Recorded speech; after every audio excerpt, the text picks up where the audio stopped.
தளிகையே கூடம் கிடந்தது கோலங்கள் இங்கில்லை. அனைவருக்கும் இனிய காலை வணக்கங்கள். ஓம் திருமூலர் திருவடிகள் போற்றி போற்றி. திருமந்திரம் 4ஆம் தந்திரம் 6வது அத்தியாயமாக வைரவ மந்திரத்தில் 1103வது மந்திரம் சிந்திக்க உள்ளோம்.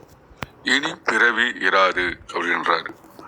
தையல் நல்லாலை தவத்தின் தலைவியை மையலை நோக்கும் மனோன்மணி மங்கையை பைய நின்று ஏத்தி பணிந்த பின் வெய்ய பவம் இனிமே வகிலாவியே அப்படின்னு தையல் நாகி அப்படின்ற இடத்துல தேவிக்கு பெயர் கொடுக்கின்றார்.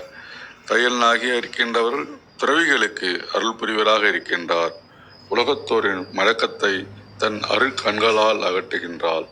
அவளை மெல்ல நினைத்து துதித்து பணியுங்கள். அங்கனம் பணிந்தவரை கொடிய பிறவி பிணி இனிமேல் அண்டாது அப்படின்னு இந்த பிறவியை அறுக்கக்கூடிய வழியை நமக்கு காட்டுவதாக நான் உணர்கின்றேன். மிக்க நன்றி. பாருங்கள் ரத்னகுமார் ஐயா, வணக்கம். நன்றி. திருச்சிற்றம்பலம். திருமூலர் திருவடிகள் போற்றி போற்றி. திருமூலரின் திருமந்திரத்தில் 4ஆம் தந்திரத்தில் 6வது அத்தியாயம் வைரவி மந்திரம், பாடல் 1103 என்று பார்க்க இருக்கின்றோம். பாடல் தையல் நல்லாளை தவத்தின் தலைவியை மையலை நோக்கும் மறுபடி மங்கையை பையனின்றேத்தி பணிந்த பின் பெய்ய பவமினி மேவகிலாவே. தையல் நல்லாளை தவத்தின் தலைவியை மையலை நோக்கும் மனோன்மணி மங்கையை பைய நின்றேத்தி பணிந்த பின் வெய்ய பவமினி மேவகிலாவே. இதன் விளக்கமாக கருணாநிதி தளத்தில் சாதகரை உலகத்தோடு பிணைத்து நன்மை புரிகின்ற வைரவியானவள் உலகோர் செய்யும் அனைத்து விதமான தவத்தின் தலைவியாக இருக்கின்றார். அந்த தவத்தின் பயனாக சாதகரின் மாயையை நீக்கி அருளுகின்ற மனோன்மணியாகவும் இருக்கின்றார். அவளை அமைதியான மனநிலையில் வேறு எண்ணங்கள் இல்லாமல் புகழ்ந்து போற்றி வணங்குங்கள். அப்படி வணங்கினால் கொடுமையான இந்த உலக வாழ்க்கையை மறுபடியும் அனுபவிக்காதபடி உங்களின் பிறவிகளை நீக்கி அருளுவார். இது சரவண தியாகராஜனையா வார். மிக்க நன்றிங்கய்யா. ஓம் ஆசான் திருமூலர் திருவடிகள் போற்றி. ஓம் திருமூலர் திருவடிகள் போற்றி. ஓம் திருமூலர் திருவடிகள் போற்றி போற்றி. அவையோர் அனைவருக்கும் பணிவன்பான வணக்கங்கள், வாழ்த்துக்கள். இந்த பாடலை அற்புதமாக பாடியிருப்பார் சீர்காழி கோவிந்தராஜன். தையல் நல்லாலை தவத்தின் தலைவியை தையல் நல்லாலை தவத்தின் தலைவியை மையலை நோக்கும் மனோன்மணி மங்கையை தையல் நல்லாலை தவத்தின் தலைவியை மையலை நோக்கும் மனோன்மணி மங்கையை பைய நின்றேத்தி பணிமின் பணிந்தபின் பைய நின்றேத்தி பணிமின் பணிந்தபின் வெய்ய பவமினி மேவகிலாவே வெய்ய பவமினி மேவகிலாவே. தையல் நல்லாலை தவத்தின் தலைவியை. நல்ல அடிக்கடி அந்த கேட்டதுனால இயன்ற அளவு பாடியிருக்கிறேன். இந்த பைய அப்படின்னாவே இயன்ற அளவு என்பதாக ஒரு அர்த்தம் வருவதாக அரணி முதலியார் அற்புதமா சொல்லியிருப்பார். அதாவது பைய நின்று ஏத்தி பணிமின் பணிந்தபின். இந்த பணிமின் பணிந்தபின் என்றத சிந்தித்து பார்க்கணும். பணிவுனா என்ன? இயற்கை நமக்குள்ள இருக்குது. எப்படி இருக்குதுன்னா, எல்லாவற்றையும் அறிந்து கொண்டு அதை நமக்கு உணர்வாக கொடுத்து கொண்டே இருக்கிறது. சரி தவிர நமக்கு சொல்லிக் கொடுத்து கொண்டிருக்கிறது. அப்படிப்பட்ட உயர் அறிவாக நமக்குள்ள இருக்கிறது எந்த மகாசக்தினா, இயற்கையிலே உள்ளடங்கி இருக்கிற அந்த பேரறிவினுடைய சக்தி தான் அது.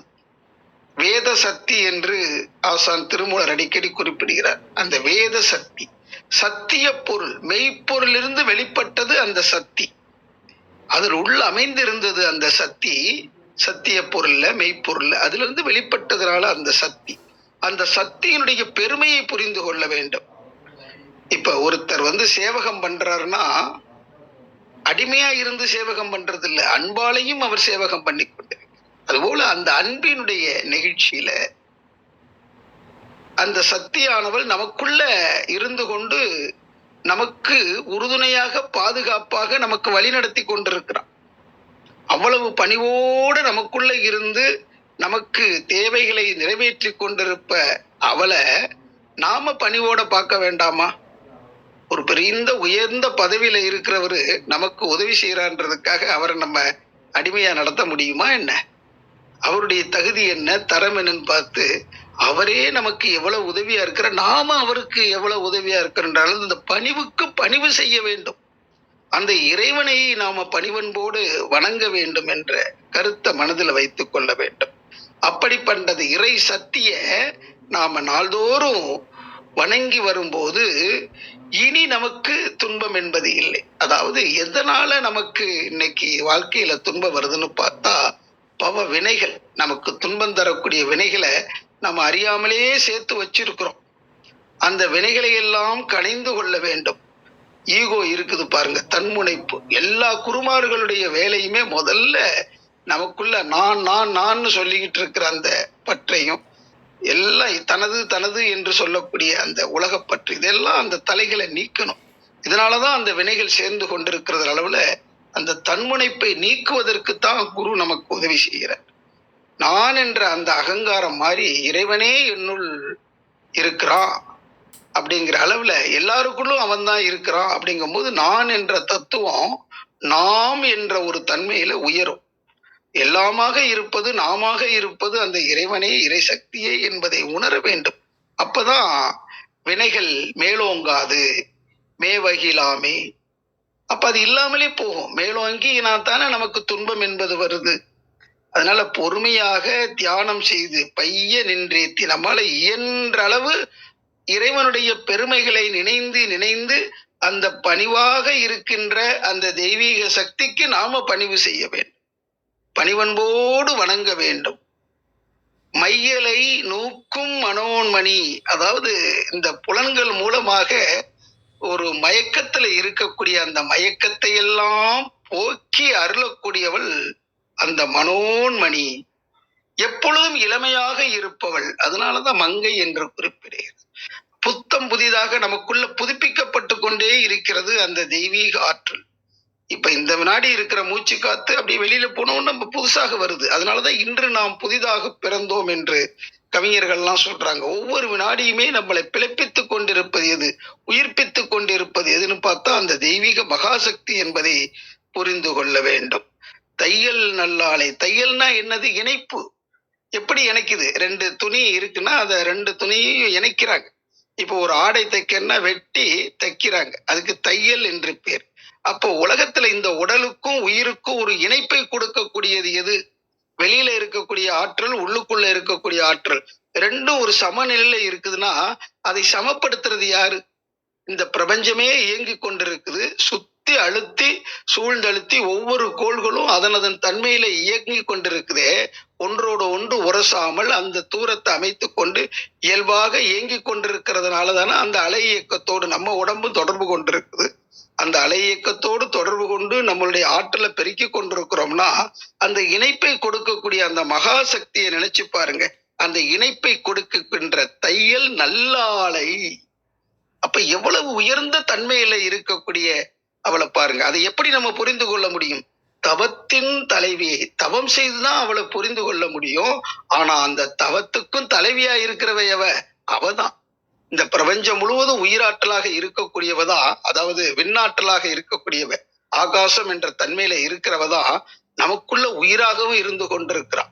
உயிருக்கு உயிராகவும் இருந்து கொண்டிருக்கிற அவளை தவத்தினால நம்ம கொண்டு கொள்ளணும்.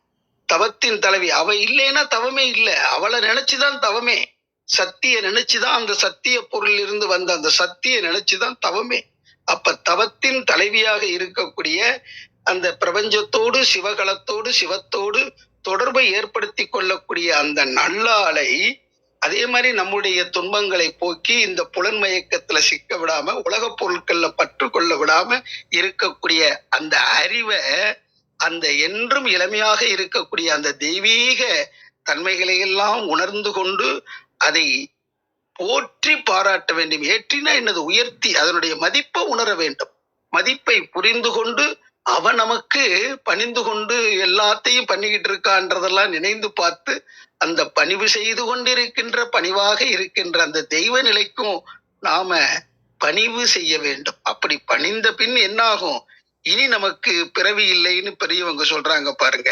வினைப்பயனே தேகம் கண்டாய் என்று சொல்வார். அப்ப வினைப்பயனை போக்கி நாம அந்த வீட்டை அடைய வேண்டும் என்றால், மெய்வீடாகிய அந்த தெய்வீக உணர்வுல உணர வேண்டும் என்றால், இந்த தையல் நல்லால நல்லா பிடிச்சுக்கணும். பிடித்து கொண்டு ஆழ்ந்து தவம் செய்து குருவினுடைய வழிகாட்டுதலோடு, ஆசான் பலரும் வெளியிலே நமக்கு வழிகாட்டி கொண்டிருக்கிறாங்க. அதனால குருவை பற்றி கொண்டு அவர்கள் காட்டிய அந்த நல் வழியில நாம பயணித்து வாழ்க்கையில சிறப்பு நிலை அடைவோம். ஞானிகளுடைய அந்த பேரர்களும் தெய்வீகத்தினுடைய அந்த சக்தியும் நமக்குள்ள ஊடுருவி நிறைஞ்சிருக்கிறதுனால அருளோடு செல்வம் கீர்த்தி மென்மேலும் நிறைவாய் பெற்று எல்லா நல்வளங்களோடும் வாழ்வாங்கு வாழ்வோம். இந்த அவையிலே குழுமி இருக்கின்ற அத்தனை அன்பர்களுக்கும் பேரு 16 சிறந்தோங்கி வாழ்க்கையில எல்லா துறைகளிலும் வெற்றியும் மகிழ்ச்சியும் மனநிறைவும் கிட்டிட இந்த காலை பொழுதுல வணங்கி இறையருளை வேண்டி நிறைவு செய்து கொள்கின்றேன். ஓம் திருமூலர் திருவடிகள் சரணம். ஓம் திருமூலர் திருவடிகள் சரணம். ஓம் திருமூலர் திருவடிகள் சரணம் சரணம் சரணம். மிக்க நன்றிங்கய்யா. வாழ்த்துக்கள். நன்றி தியாகராஜன்.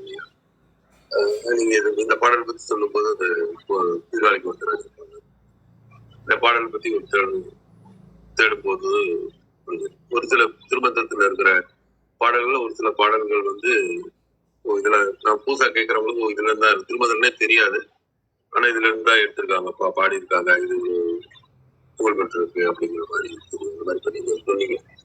அதே மாதிரி இந்த தமிழர் திருமண முறை அப்படின்னு ஒரு இதுல வந்து இறை வழிபாடு முறையில வந்து 2 கும்பம் வச்சு இறைவனை ஒரு இறை வழிபாடு.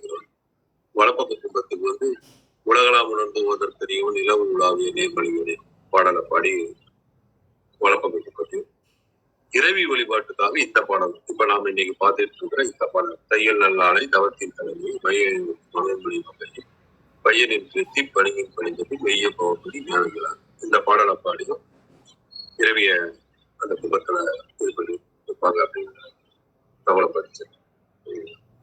அப்ப இந்த பாடல் வந்து அவ்வளவு ஒரு பிரசித்தி பெற்ற பாடலா இருக்கு அப்படிங்கிறது தெரியும். நன்றி சத்ரி அம்மா வாருங்க. மகிழ்ச்சிங்கய்யா, மகிழ்ச்சிங்க. அம்மா வந்துட்டாங்களா? மகிழ்ச்சி. இதுல இந்த மலையளவு சாமிக்கு கடுகளவு கற்பூரம்னு ஒரு பழமொழி இருக்கிறதா போட்டிருக்கிறாங்க. அது மாதிரி நாம எப்படிங்கிறத நம்ம உணர்ந்து கொள்ளணும். நம்ம தூசியிலும் தூசா இருக்கிறோம். அந்த சக்தி மகா சக்தி, அந்த உணர்வு நமக்குள்ள இருக்கணும் அப்படிங்கிறதையும் குறிப்பிடுறாங்க. நன்றிங்கய்யா. நன்றி நன்றி சத்தியமா வாருங்க.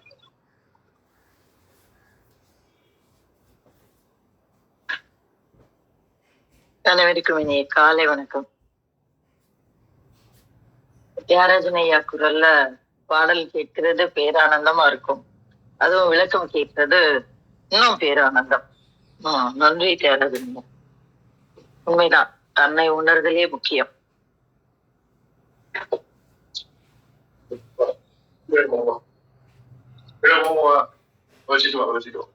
இன்னைக்கு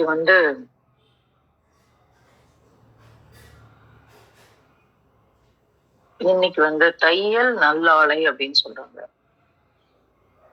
அப்புறம் அதுக்கு இன்னொரு அடைமொழி வேற சொல்றாரு, தவத்தின் தலைவியை அப்படின்னு சொல்றாரு. அப்புறம் இன்னொன்னு சொல்றாரு, மையலை நோக்கும் மனோன்மணி மங்கையை அப்படின்னு. இதெல்லாமே அவளை பத்தி சொல்லிட்டு அப்புறம் சொல்றாரு நம்ம என்ன பண்ணணும் அப்படின்னு, பைய நின்று ஏற்றி பணிமின் அப்படின்றார். அப்புறம் பணிந்தபின் வெய்ய பவமினி மெய்வகிலாம் பல. இது ஒரு முழுமையான பாடல். ஒருவேளை எனக்கு இது ரத்னாயா சொன்னது பெரிய செய்தி, முழு நான் கேட்டதில்லை. மேபி தமிழர்கள் அந்த அந்த மாதிரியான மரபு சார்ந்த அந்த வழி பின்பற்றக்கூடிய திருமணங்களை நான் கலந்து கொண்டதில்லைன்னு நினைக்கிறேன். அதனால கூட தெரிஞ்சிருக்காது. ஆனா இது ஒரு புதிய செய்தி. ஆனா பார்க்கும்போது ஆமா, இது ரொம்ப ஒரு முழுமையான பாடலா இருக்கு.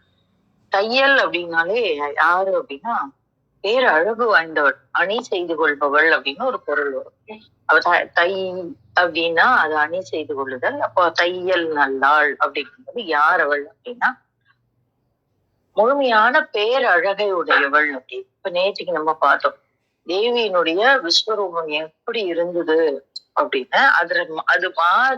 அது மாறி அவள் கண்ணுக்கு இனியாளாக மனதிற்கு இனியாளாக காட்சி தந்தாள் அப்படின்னு நம்ம நேற்றுக்கு பார்த்தோம் இல்லையா? அப்போ அத்தகைய பேரழகு வாய்ந்தவள். அவ அழக சொல்ல சொல்ல சொல்ல சொல்ல இன்னும் அந்த மொத்த காளிதாசனுடைய ஒரு நாளைக்கு நம்ம பார்க்கலாம். சாமளாதண்டகத்தினுடைய மிக விரிவான ஒரு பொருளை நம்ம பார்க்கலாம்.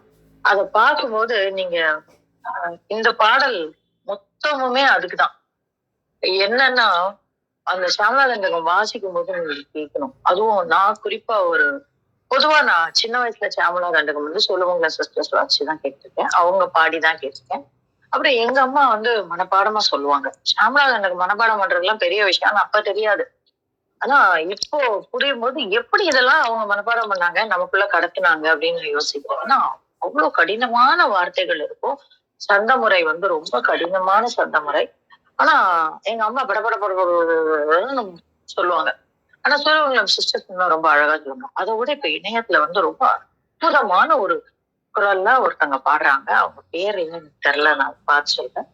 அவ்வளவு அழகா இருக்கும். சாமளாதண்டகம் என்னது அப்படின்னா தேவியை வர்ணிக்கக்கூடிய ஒரு காளிதாஸ் எப்படி பார்த்தார், மகாகவி காளிதாஸ் எப்படி பார்த்தாருன்னு சொல்லக்கூடிய ஒரு பாடல் முறை பாடல். அப்போ ஸ்தோத்திரம் அதுல அவ்வளவு அழகா வர்ணிப்பார். அதனாலதான் அந்த தையல் நல்லாளை அப்படிங்கிறதுக்கு சொல்லணும். அதை எப்படி சொல்லுவாங்கன்னா அப்படியே நிதானமா சொல்லுவாங்க. பைய நின்று தீப்பணி மீன் அப்படின்னு சொல்லுவாங்க. பைய அது கட கட கட கட கட கடன்னு சொல்லிடக்கூடாது, அப்படியே ஓடிடக்கூடாது. நீங்க இப்ப பாருங்க, நம்ம அர்த்தநாரியா அபிராமந்தார் சொல்லும் போது எவ்வளவு அழகா சொல்றாரு பாருங்க. அப்படியே அது பைய நின்று ஏத்துக்கிறார். அது அந்த ஒரு வார்த்தைய ஒரு பக்கம் முன்னாடி போட்டு அதே வார்த்தையை இன்னொரு அடுத்த வரியோடு சேர்த்து சொல்லும் போது அந்த மொத்த பாடலும் நமக்குள்ள அப்படியே இறங்குது. ரொம்ப முக்கியமான ஒரு விஷயம் என்ன அப்படின்னா ஸ்தோத்திரம் பண்றதுல, பூஜை பண்றதுல, கோயிலுக்கு போறதுல, இதுல எல்லாம் என்னன்னா அவசரமா பண்ணக்கூடாது. அவசரமா பண்ணும்போது மொத்த ப்ராசஸும் மாறிடும். நமக்கு தெரியும், நம்ம வேகமா நடந்தா மூச்சு வேகமாகும். கோயிலுக்கு அவசர அவசரமா போனா அந்த மூச்சு மாறும். முடிஞ்சு போச்சு, அந்த பர்பஸே முடிஞ்சு போச்சு. ஆனா என்ன பண்ணணும், பைய நின்று ஏத்தம் அணிய நின்று ஏத்தி பணிமீன். அப்போ அந்த அந்த ஒரு ஒரு ஒரு ரித்தம் இருக்கணும். அந்த ரித்தம்லதான் நீங்க அபிஷேகம் பண்ணும்போது சீக்கிரம் சீக்கிரம் சீக்கிரம் அப்படின்னு அப்படியே டமால் டமால்னு கொட்டினா முடியாது.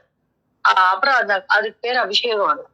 அப்படி நிதானமா அப்படியே அந்த மேல அந்த திருவுருவத்தின் மேலே விழுகின்ற அந்த நீரானது அல்லது அந்த பாலானது என்ன நடக்கணும்னா உள்ளுக்குள்ள விழணும், நம்ம உள்ளுக்குள்ள விழணும். அபிஷேகம் புறத்துல நடக்கிறது, நம்ம உள்ளுக்குள்ள நிகழணும், உள்ளே நிகழ வேண்டும். அந்த பாலினுடைய தன்மை நமக்குள்ள ஊறணும், உள்ளே இருக்கக்கூடிய லிங்கத்துல விழணும். இது எங்க விழணும்? ஹிருதயத்துல விழணுமா, விசுத்தியில விழணுமா, ஆக்ஞையில விழணுமா? நம்மளுடைய நிலையை பொறுத்து. ஆனால் அபிஷேகம் செய்கிறோம் என்றால் அந்த அபிஷேகம் செய்யக்கூடிய அது நம்ம உள்ள நிகழணும். அதுதான் அபிஷேகத்துக்கு. அப்ப எப்ப நடக்கணும்? உள்ளும் புறமும் ஒன்றாக ஒரு லயத்துல பைய நின்று எத்தி பணிவேன், அப்படி பணியணும். அப்படி வேண்டணும், இல்ல அப்படி பிரார்த்தனை பண்ணணும், இல்ல அப்படி இறையோடு ஒன்ற வேண்டும். கடகடன்னு ஏதோ கோயில ஒரு சிலர் பாப்பீங்க, வேகமா போயிட்டே இருப்பாங்க. அப்படியே ஸ்டார்ட்ல திரும்பி செருப்பு சடால்னு கழட்டி போட்டு எப்படி 2 கணத்துல போட்டு டமால் போவாங்க. இது இது இதுவும் ஒரு ஒரு வகையில அந்த கடவுளை பணியறதுதான். ஆனா அது பையன் நின்று ஏத்துதல் இல்லை.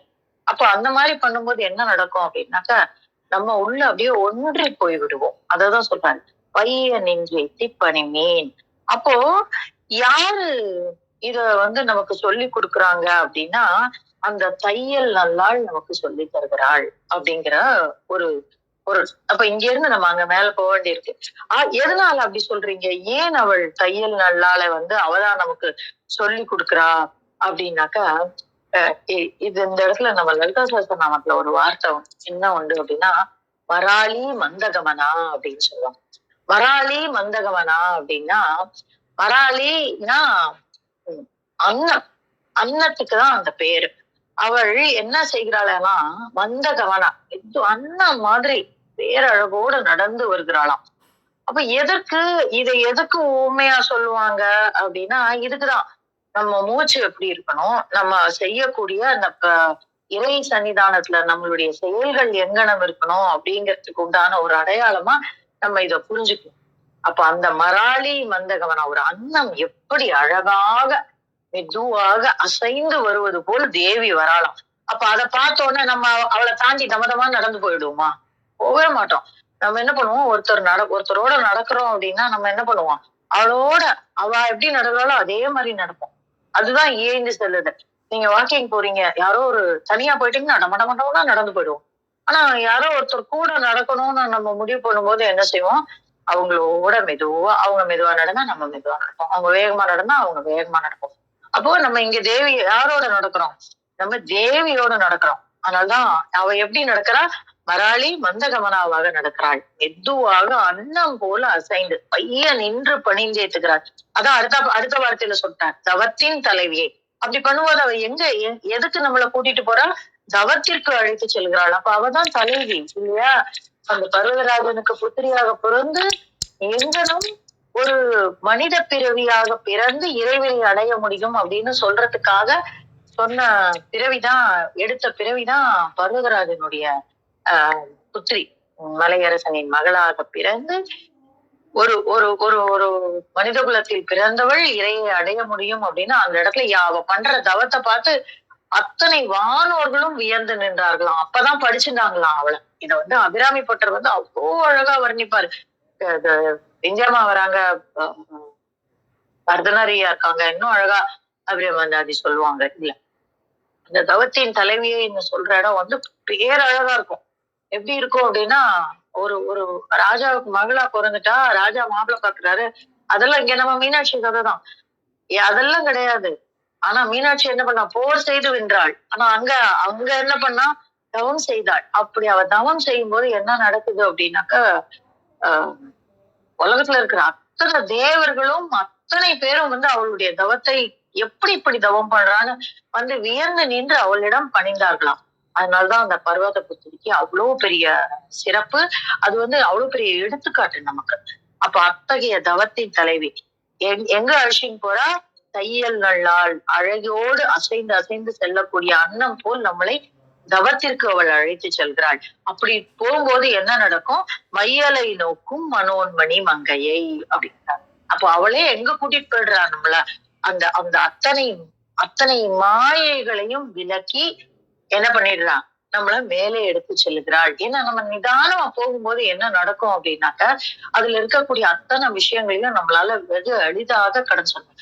வேகமா நடந்து போகும்போதுதான் எதையும் கவனிக்க மாட்டோம், அதுக்குள்ளேயே நடந்துகிட்டு இருப்போம். திடீர்னு ஒரு நாளைக்கு பார்ப்போம், ஐயோ இவ்வளவு குப்பையோடவா நடந்துட்டு போனோம் அப்படின்னு சொல்லிட்டு ஒரு நாளைக்கு பெருக்க ஆரம்பிப்போம், அப்புறம் ஒரு நாளைக்கு தெளிக்க ஆரம்பிப்போம், அதுக்கப்புறம் ஒரு நாளைக்கு கோலம் போட ஆரம்பிப்போம், அந்த இடம் சுத்தம் ஆயிடும், அப்புறம் டெய்லி பண்ணுவோம், அப்புறம் ஒரு நாளைக்கு ஊதுபத்தி பத்துவோம், அப்புறம் இன்னொரு நாளைக்கு சந்தனம் தெளிப்போம், இன்னொரு நாளைக்கு பன்னீர். அப்ப அந்த இடம் அற்புதம் ஆயிடும், மாயை அழுக்கு எல்லாம் போயிடும் அந்த இடம். அப்ப அந்த மாதிரி மையலை நோக்கும் மனோன்மணி அப்படின்றார். அப்ப அவ உள்ள இல்ல, வெளியில இருக்கிறா. எப்ப பார்க்க முடியும், அந்த மையலுக்கு வெளியில இருக்கும் போதுதான் பார்க்க முடியும்.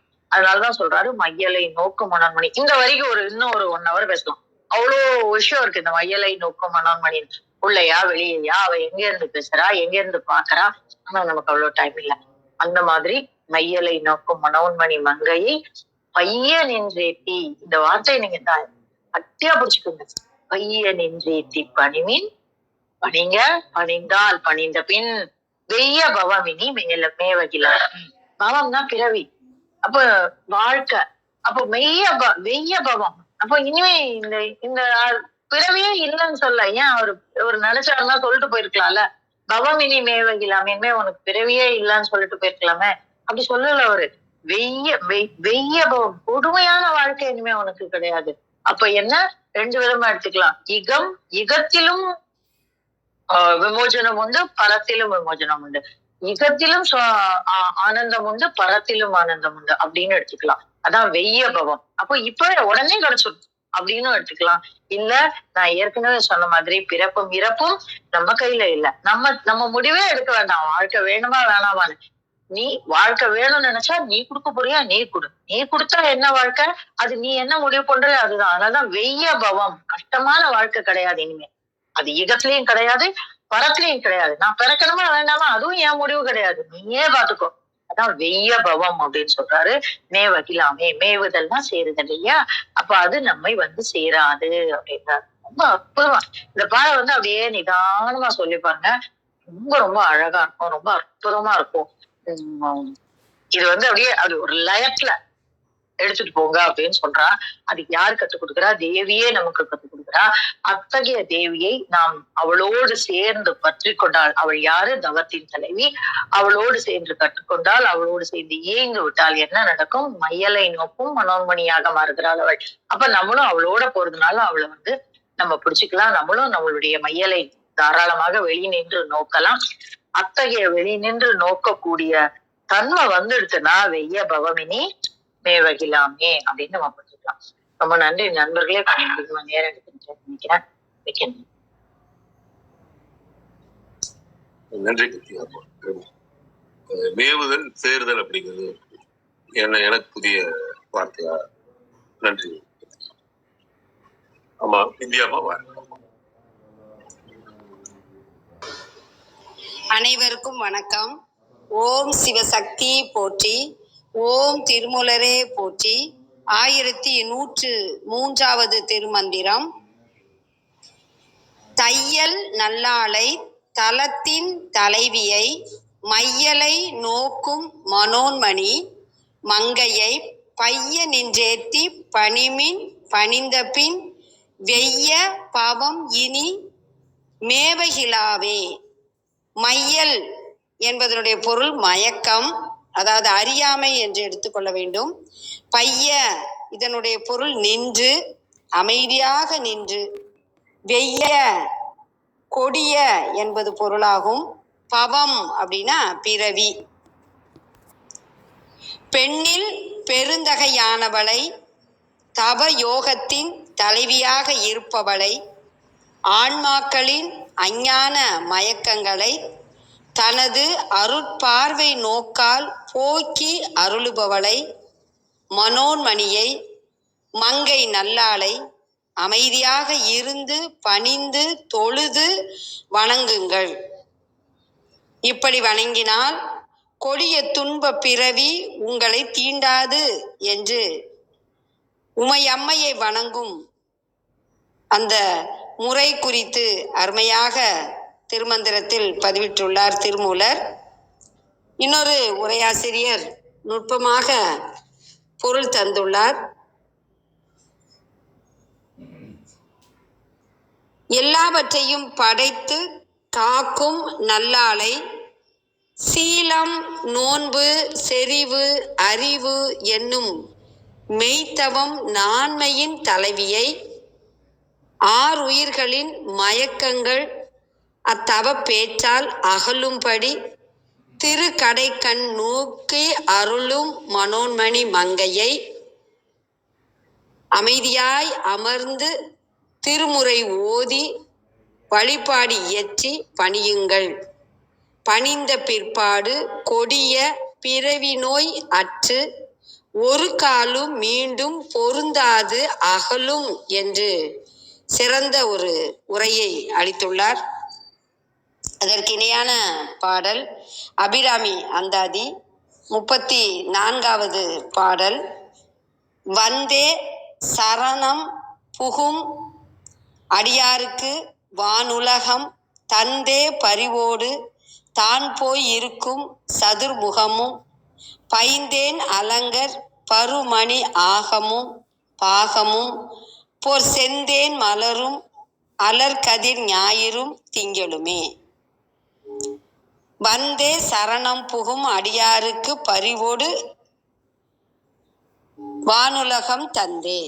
தன்பால் வந்து சரணடையும் அடியவருக்கு அன்னை மிகுந்த அன்புடன் வானுலக வாழ்வை தந்து விடுகிறாள். தன்னை நாடி வரும் பக்தர்களுக்கு, சரணம் புகுவோருக்கு போகமிக்க சொர்க்க வாழ்வு அல்லது வானுலகில் இருந்து அரசாளும் இந்திர பதவி முதலான வானுலக பதவிகளையும் அளிக்கிறாள். அடியார்கள் புலனடக்கம் யாவர்க்கும் இன்சொல் பிறர்க்கு தீங்கு எண்ணாமை முதலிய நற்பண்புகளுடன் வையத்தில் வாழ்வாங்கு வாழ்வதால் அவர்களை வானுரையும் நிலைக்கு உயர்த்தி விடுகிறாள் அம்பிகை. வேறு புகழின்றி வருவோரையும் அல்லற்பட்டு, அல்லல் என்றால் துன்பம், அல்லற்பட்டு அடைக்கலம் என்று வருவோரையும் அவளே மேலானவள் என்ற தெளிவோடு வருவோரையும் காரணம் பார்த்து புறக்கணிக்காமல் அனைவரையும் பரிவுடன் ஏற்று அருள் பாலிக்கிறாள். தான் போய் இருக்கும், இதனுடைய பொருள் அவர்களுக்கு மேலான வான் உலகினை அழித்துவிட்டு தான் கீழ்கண்ட இடங்களில் எழுந்து அருளுவாள். பண்புடன் உபசரிக்கும் இயல்புடைய ஒருவர் தனது சிறிய வீட்டிற்கு வரும் விருந்தினர்களுக்கு தங்க காற்றோட்டமான வசதியான ஒரு அறையை கொடுத்துவிட்டு தான் போய் திண்ணை கோடியில் அல்லது மொட்டை மாடியில் உறங்குகிறார் அல்லவா? அதுபோல் அம்பிகை தன்னிடம் வருவோருக்கு வான் உலக அழித்து தான் போய் கீழ்கண்ட இடங்களில் உரைகிறாள் என்கிறார் அபிராமி பட்டர். சதுர்முகமும், இதனுடைய பொருள் பிரம்மனின் 4 முகங்களில் கலைமகளாக சென்று வீற்றிருப்பாள். பைந்தேன் அலங்கல் பருமணி ஆகமும், பசுமையான தேன் ஒழுகும் திருத்துழாய் மாலையும் கௌஸ்துபம் என்னும் பெரிய மணியையும் அணியும் திருமாலின் மார்பினில் லக்குமியாக சென்று இருப்பாள். பாகமும், இறைவனின் இடப்பாகத்தில் உறையும் சக்தியாக இருப்பவளும் அவளே. பொற் செந்தேன் மலரும், பொன்போல் ஒளிவீசி திகழும் சிவந்த தேன் பொருந்திய தாமரை மலரிலும் சென்று உறைவாள். அம்பிகை விரும்பி உறையும் இடங்களில் ஒன்று தாமரை. அலர்கதிர் ஞாயிறும், அந்த தாமரையை மலர செய்கின்ற பரந்த கதிர்களை உடைய சூரிய மண்டலத்திலும் அம்பிகை உரைகிறாள். திங்களுமே, சந்திரனிடத்தும் சென்று உறைவாள் என்று அபிராமி பட்டர் மிக அருமையாக பாடலில் பதிவிட்டுள்ளார். அனைவருக்கும் நன்றி, வணக்கம். சிவசிவ திருச்சிற்றம்பலம். நன்றி லட்சுமி அம்மா, வாருங்கள். அனைவருக்கும் வணக்கம். அம்மா கிருத்திகா அம்மா சொன்ன மாதிரி அந்த அதுல எனக்கு ஒரே ஒரு டவுட்டுங்கம்மா. எனக்கு அந்த தையல் அப்படிங்கிற பட்சத்துல வந்து அது கூந்தலை குறிக்கிறதா அப்படிங்கிற ஒரு சின்ன டவுட். அது ஒண்ணு கேட்கணும்னு நினைச்சேன். ஏன்னா அழகு பத்தி பேசிட்டு இருக்கும் போது இப்ப நீங்க சியாமலா தண்டகத்தை எடுத்தோம்னாக்கா அவளுடைய கூந்தல் வந்து ஒரு பெரிய மரம் போல இருக்கிறது. அதுதான் வந்து ஆணி வேர் அப்படிங்கறது முதல்ல ரெண்டு லைன்லயே வந்து காளிதாசன் சொல்லிடுறாரு. சோ அதனால அந்த இடத்துல ரெஃபரன்ஸ் வரும்போது இதுவாக இதையும் குறிக்கலாமா அப்படிங்கிறது என்னுடைய அறியாமையாவும் கூட இருக்கலாம். பட் இருந்தாலும் எனக்கு அது ஒரு பாயிண்ட் அது தோணித்து. ஸோ அது சொல்லலான்னு. இந்த ஷியாமலா தண்டகம் அப்படிங்கறத வந்து நாங்க கிட்டத்தட்ட ஒரு 18 குழந்தைகள், ஒரு 5 லேடிஸ், நாங்க அத்தனை பேரும் வந்து மனப்பாடமா சொல்லி இதுல யூடியூப்ல இருக்கு. இன்ட்ரெஸ்டடா இருக்கவங்க வந்து நான் அம்மா கிட்ட கூட நான் அந்த லயனையாக்கு அந்த லிங்கை ஷேர் பண்றேன். அவங்களும் வந்து குரூப்ல போட்டு விட்டாங்கன்னா பாருங்க. அத்தனை குழந்தைங்களும் வந்து அந்த பக்தியோட சொல்லியிருப்பாங்க. அந்த அந்த இத இப்போ ரீசெண்டா ஒரு 4 நாளைக்கு முன்னாடி பஜகோவிந்தம் ஒரு இது பண்ணினோம். ஒரு ஒரு இன்டர்வியூ மாதிரி ஒரு எக்ஸ்பிளனேஷன் செஷன் மாதிரி பண்ணினோம். அதுல ஒரு 6 குழந்தைகள் வந்து ஷியாமளா தண்டகத்தை மனப்பாடமா ஒரு பெரிய சபையில சொல்லியிருக்காங்க. ஒரு உபன்யாச சபை அது. சோ அந்த இடத்துல வந்து அவங்க பேசியிருக்காங்க. எங்களுடைய குரு கிட்ட கத்துன்னா அந்த குழந்தைங்க எல்லாமே ஒரு 12, 13 வயசா குழந்தைங்க தான். ஆனா அவங்க கத்துக்கிட்டது 9 வயசு 8 வயசா இருக்கும்போது அந்த ஷியாமளா தண்டகத்தை. அது அவ்வளவு அருமையான ஒரு கிரந்தம். அது அம்மா சொன்ன மாதிரி ஒரு நாள் கண்டிப்பா நம்ம எல்லாருமே ரசிச்சு அனுபவிக்கணும்னு நான் வேண்டிக்கிறேன் எல்லாருக்கிட்டையும்.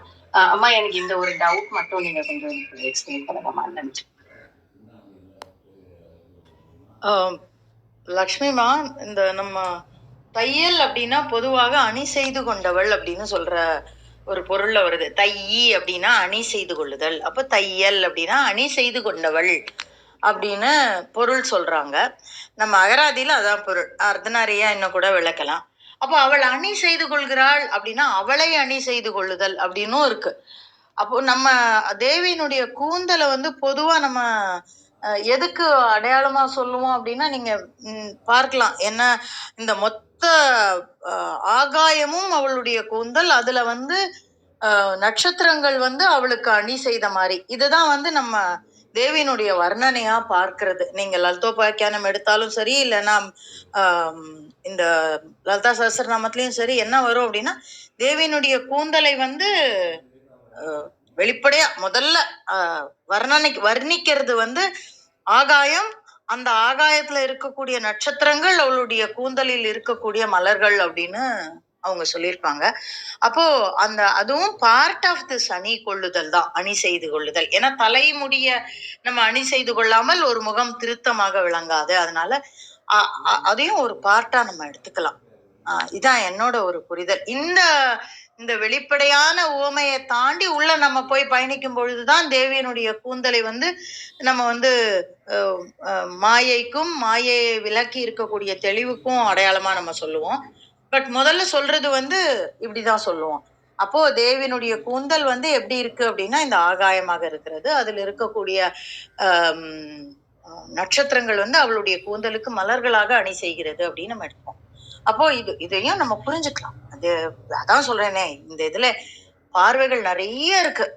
நம்ம உள்ள போகும்போது அற்புதமா இருக்கும். உங்களோடதும் ஒத்துதான் போகும்.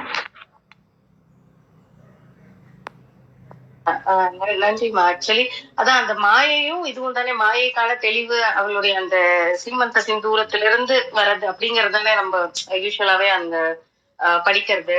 அவளுடைய குந்தலே வந்து கருப்பு, அந்த கருப்புக்கு ஈக்குவல் எதுவுமே கிடையாது அப்படிங்கிறது. பட் ஓகே, எனக்கு இது தெளிவு கொடுத்துருங்கம்மா. நன்றி. நன்றி கிருத்திகம்மா, நன்றி சுத்தனரையா. அதாவது தையல் அப்படின்னா கூந்தல் அப்படிங்கிற பொருளை குறிக்கவே குறிக்காது.